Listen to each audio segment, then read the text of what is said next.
Barangay Hinebra mga bro, ginulat ang team to beat na Converge Fiber Xers at Delta Pineda reklamo sa referee. So nakabawi na nga ang Barangay Hinebra mga bro matapos nilang talunin ang Converge Fiber Xers sa isang intense na laban.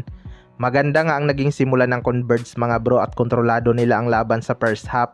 Hindi naman ganun kalaki ang naging lamang ng Converge kahit nag-i-struggle itong si Justin Brownlee sa kanyang shooting dahil nag-step up nga si RJ Abarientos.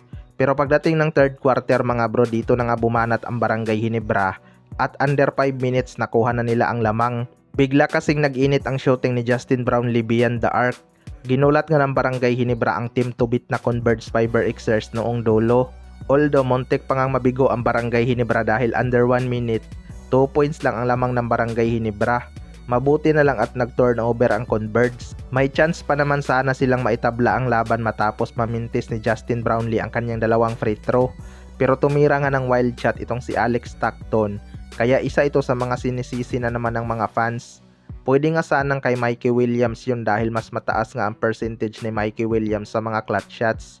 Last conference din si Alex Stockton nga ang dahilan kaya natalo sila ng Barangay Hinebra. Kaya hindi na talaga nakakagulat kung bigla itong itrade ng Converge Fiber Xers, lalo na't nare-redeem na rin ni Mikey Williams ang kanyang laro. Sa kabilang banda naman mga bro, Delta Pineda reklamo sa mga referee. Sobrang intense nga ng laban itong Converge Fiber Xers at Barangay Hinebra mga bro. Expected na rin talaga na magiging exciting ang laban na to dahil sa nangyari last conference. Pero panay reklamo nga sa referee itong si Coach Delta Pineda kada may tawag ang referee sa kanyang mga player. May mga fans din ang nagsasabi na pabor nga daw ang referee sa Barangay Hinebra. Well, para sa akin mga bro, wag naman nating i-discredit ang ginawang effort ng Barangay Hinebra. Kita naman natin kung paano nila pinaghirapan ang laban na yun para makambak.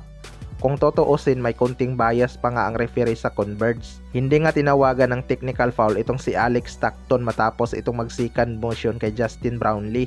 Kahit nga mga commentator ay sinabing technical na dapat yon, pero warning lang ang binigay ng referee. Hindi lang talaga nila napigilan ang pag-explode ni Justin Brownlee at RJ Abarientos na nagtala ng 65 points combined. Marami ding bad decision shot ang Converge noong dulo lalo na yung kay Alex Stockton. Diyan talaga makikita na kailangan nila ng veteranong tagamando sa mga crunch time. Wala nga silang go-to-guy unlike sa Barangay Hinebra noong kailangan nilang pumuntos. Binibigay talaga nila kay Justin Brownlee. Kaya wag nating isisi sa mga referee ang panalo ng Barangay Hinebra. Hindi naman sila ang dahilan kung bakit nagbinti sa dulo ang mga tira ng Converge, 'di ba? Kaya dapat tanggapin na lang nila ang kanilang pagkatalo. Kayo mga bro, ano masasabi nyo tungkol dito?